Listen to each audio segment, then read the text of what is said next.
Hi everybody, it's Ian from the Jessops Academy team, and Sony have launched not just one, not just two, but three brand new prime lenses. Join me today as I take a first look.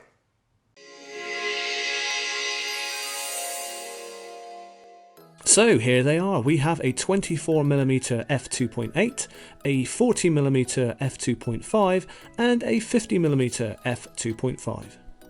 So why three new prime lenses? Well, of course, this has been timed really well to align with Sony's new A7C, which has a slightly smaller form factor than the A7, A9 or A1 bodies. And let's face it, one of the attractions of leaving the older, heavier DSLR at home and taking a mirrorless camera with you is that they are smaller and lighter. So rather than attaching a huge lens, which rather defeats the object, one of these beautiful smaller prime lenses could be just the ticket.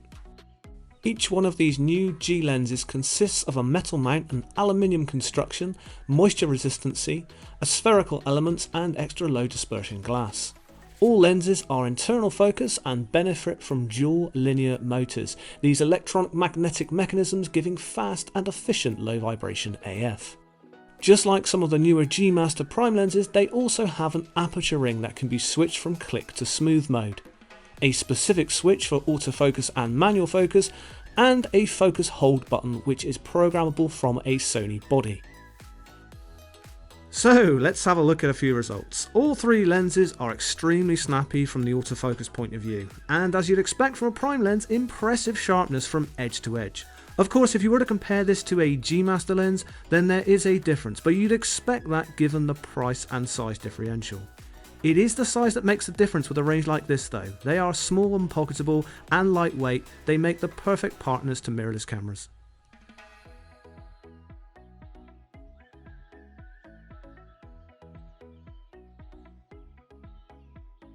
So, three fantastic new lenses to the Sony lineup. If you'd like some more information, then do visit jessops.com. We hope you've enjoyed this video. If you have, give us a like and don't forget to subscribe to our channel. Thanks for watching and we'll see you again soon.